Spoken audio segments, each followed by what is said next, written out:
Hello everyone. इसके पहले जो हमने आज अपना टॉपिक देखा है वो है सर्कुलर परमुटेशन। मुझे ऐसी उम्मीद है कि आपको वहाँ तक कोई प्रॉब्लम नहीं होना चाहिए। मैंने एनसीईआरटी बुक में आपको 7.1, 7.2 और 7.3 बोला है सॉल्व करने के लिए। उसमें आप ये देखोगे कि आपने जो स्टार्ट में जो परमुटेशन पढ़ा था वो फैक्टोरियल नोटेशन पढ़ा था वो, प्लस आप परमुटेशंस के क्वेश्चंस में एन की वैल्यू निकालना, आर की वैल्यू निकालना, एक्स की वैल्यू निकालना जो आपने देखा था वो, और उसके बाद में वर्ड्स प्रॉब्लम छोटे छोटे टाइप के परमुटेशंस के दिए हुए हैं। और 7.4 जो है वो कॉम्बिनेशन का आपका चैप्टर है, एक्सरसाइज है। तो 7.4 हम लोग इस वीडियो के बाद बना पाएंगे एनसीईआरटी बुक के। और क्योंकि मैं आपको बार बार इंडिकेट कर रही हूँ कि आर एस अग्रवाल बुक से आप ये पर्टिकुलर पेज नंबर से इतने क्वेश्चंस को सॉल्व कीजिए, उसको आप लाइटली मत लीजिए। अगर आप लाइटली लोगे तो परमुटेशन के कॉम्बिनेशंस के एक्सरसाइजेस आपके क्लियर नहीं हो पाएंगे। और ये दोनों के दोनों टॉपिक मेजरली बहुत इंपॉर्टेंट है कॉम्पिटिटिव एग्जाम्स के पॉइंट ऑफ व्यू से भी। अभी सिर्फ आपको 11th में पढ़ के इसका चैप्टर क्लोज कर देना ऐसा कोई बात नहीं है, आपको ये फर्दर भी बहुत ज़्यादा यूज़ होने वाला है। तो आप सिंसियरिटी के साथ इसको पढ़िए, ठीक है। अभी हम लोग जो स्टार्ट करेंगे ना वो हमारा परमुटेशन ख़त्म होने के इमीडिएट बाद में कॉम्बिनेशन है, ठीक है। इसमें पढ़ेंगे what is combination, what is formula of combination, what is relation between permutation and combination, and what is the difference between permutation and combination, and at last properties of combination. इतनी चीज़ें हैं combination के अंदर में जो हम लोग one by one इसको पढ़ेंगे। आप एकदम तुरंत से समझ जाओगे अगर इस वीडियो को बहुत ही सिंसियरिटी के साथ आप देख रहे हो तो एकदम तुरंत से समझ जाओगे। बहुत बड़ा चीज़ नहीं, क्योंकि आपने ऑलरेडी परमुटेशन को पढ़ा हुआ है, इसलिए कॉम्बिनेशन के ऊपर में आपको दिक्कतें नहीं आने वाली हैं। चलिए स्टार्ट करते हैं। कॉम्बिनेशन क्या है उसके पहले मैं आपको फिर से रिकॉल कर दूं थोड़ा सा। हमने परमुटेशन में क्या पढ़ा है? अरेंजमेंट करना, ठीक है, पोजीशंस बनाना, ग्रुप फॉर्म करना। अगर ए और बी, अगर हमारे पास दो एलिमेंट है तो ए और बी को अगर हमने अरेंज किया ए बी के जैसा, तो बी ए एक दूसरा अरेंजमेंट है, ए बी एक दूसरा अरेंजमेंट है। इन केस ऑफ कॉम्बिनेशन चलिए हम लोग देखते हैं क्या क्या चीज़ें हम लोग इसमें पढ़ रहे हैं।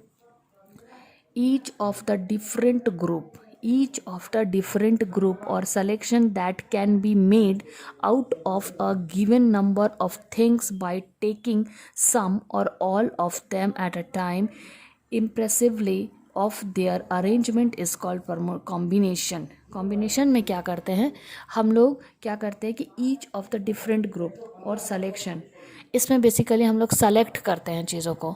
हम लोग परमुटेशन में क्या कर रहे थे? अरेंज कर रहे थे। इसमें हम लोग क्या करेंगे? सेलेक्ट करेंगे चीज़ों को, ठीक है, सेलेक्ट करेंगे। चाहे टोटल में से कुछ को सेलेक्ट करें, चाहे टोटल में से सबको सेलेक्ट करें एट अ टाइम। तो जो सेलेक्शन प्रोसीजर होगा, दिस टाइप ऑफ सेलेक्शन जो हम लोग करेंगे, वो जो अरेंज्ड फॉर्म में जो हमको मिलेगा वो उसका नाम होगा कॉम्बिनेशन।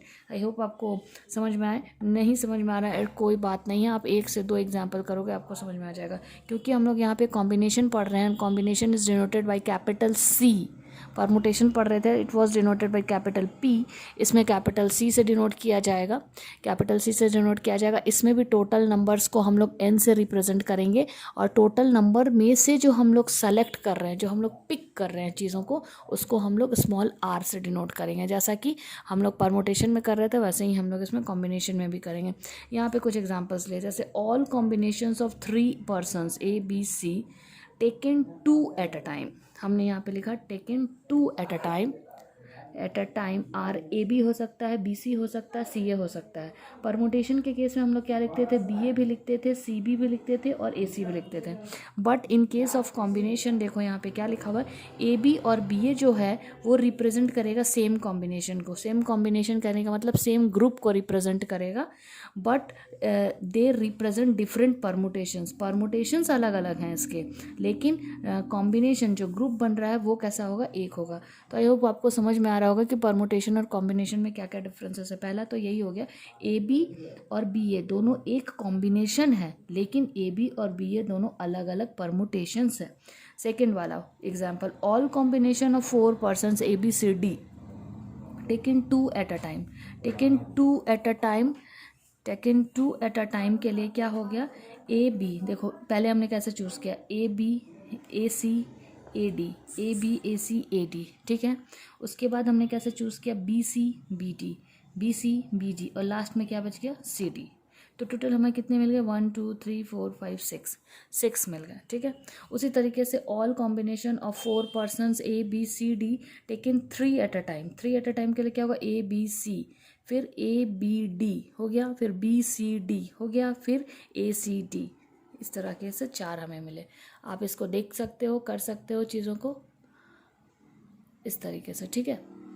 तो अब आप यहाँ कॉम्बिनेशन में देखो। अब उसके बाद सेकंड चीज़ क्या हम लोग पढ़ने वाले हैं, difference between permutation and combination. What is the difference between permutation and combination?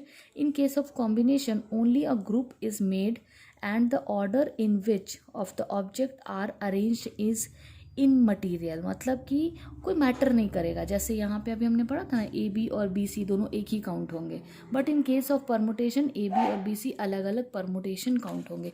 एक डिफरेंस तो ये हो गया। दूसरा क्या है, in case of permutation not only the group is formed but also their arrangement is also definite order which is considered. जैसे वही चीज़ है कि ए बी और बी सी कॉम्बिनेशन में, ए बी और बी ए कॉम्बिनेशन में consider नहीं होगा दो ग्रुप, लेकिन परमुटेशन में दो अरेंजमेंट कंसिडर होंगे। रिमार्क क्या लिखा गया है, in general we use the word arrangement for permutation. Arrangement word हम लोग परमुटेशन के लिए यूज़ करते हैं और सलेक्शन वर्ड हम लोग कॉम्बिनेशन के लिए यूज़ करते हैं, ठीक है। अब देखो एग्जाम्पल, जैसे इसको मैं फिर से यहाँ लिखी हूँ बार बार, ए बी और बी ए डिफरेंट परमुटेशन है लेकिन सेम कॉम्बिनेशन होंगे। उसी तरीके से A B C B A C B C A C B A C B B C B A, ये सब 6 डिफरेंट परमुटेशंस होंगे लेकिन एक ही कॉम्बिनेशन को रिप्रेजेंट करेगा, वो क्या होगा, A B C. Combination of n different objects, direct formula पे जाते हैं। इस combination will be represented by capital C और n will represent as total number of possible objects, और आर किसको रिप्रेजेंट करेगा, number of object which is chosen at a time, number of object which is chosen at a time, जहाँ पे N जो होगा ना वो हमारा हमेशा पॉजिटिव होगा, 0 नहीं होगा, 0 से हमेशा बड़ा होगा। आर 0 से बड़ा हो सकता है, 0 के बराबर भी हो सकता है आर जो है, और वो एन के बराबर भी हो सकता है, ठीक है, लेकिन एन से बड़ा नहीं होगा आर। तो फॉर्मूला क्या हम लोग देख रहे हैं यहाँ पे, एन सी आर का जो हम लोग यहाँ पे फॉर्मूला देखने वाले हैं वो ये है। एन सी आर का फॉर्मूला है factorial N divided by factorial N minus R. ये तो परमुटेशन में साथ में हम लोग पढ़ ही रहते हैं, लेकिन उसके साथ में और क्या चीज़ आ जाएगा, factorial R also. Factorial N divided by N minus R का फैक्टोरियल इंटू आर का फैक्टोरियल, ठीक है। और उसके इसको इस तरीके से लिखा गया है। इसका एग्जाम्पल भी देख सकते हो आप यहाँ पे। 11C4 को हम लोग 2 मेथड से कर रहे हैं। एक मेथड 1 यहाँ पे है और एक मेथड 2 नीचे है। मैं दिखाती हूँ 1 बाई 1। एक तो हमने डायरेक्ट अप्रोचेबल फार्मूला यूज़ किया है, factorial N divided by N minus R का फैक्टोरियल और फैक्टोरियल आर। यहाँ पे एन जो है वो आपका 11 है और आर जो है वो आपका 4 है, ठीक है। तो फार्मूला यूज़ करेंगे तो factorial 11 divided by 11 minus 4 divide into factorial R से 11 का फैक्टोरियल, 7 का फैक्टोरियल, 4 का factorial. After solving this question हमें मिला 330, ठीक है। और 11CR, मैंने परमुटेशन में भी इस बात के ऊपर जिक्र किया था कि यहाँ पे 4 जो R का प्लेस है ना, 11 को उतना ही टाइम आप एक्सपेंड करें। जैसे 11 10 9 8 4 बार एक्सपेंड किया और 4 को भी 4 टाइम ही एक्सपेंड हुआ। फाइनल आंसर, दोनों जो मेथड है ये थोड़े शॉर्टकट में बनेंगे, ये थोड़े से लॉन्ग कट प्रोसेस में जा रहे हैं।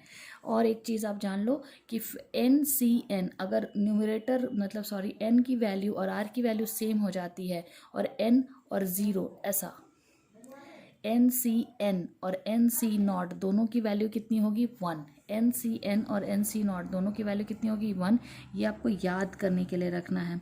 इसको हम लोग बाइनोमियल थ्योरम में भी यूज़ करते हैं, जो कि आपके सिलेबस से हटा दिया गया है, फिर भी मैं उसका वीडियो डालूंगी। ये बाइनोमियल थ्योरम में भी यूज होता है, जिसका वीडियो मैं आपके पास डालने वाली हूँ। दूसरा क्या फॉर्मूला, अभी देखो NCR इज इक्वल टू, देखो this is the relation between combination and permutation, this is the relation between combination and permutation. इसमें क्या किया गया है, NCR इज इक्वल टू होता है NPR divided by factorial R, और इज इक्वल टू क्या लिख सकते हो, NPR is equal to factorial factorial R into N C R, ठीक है।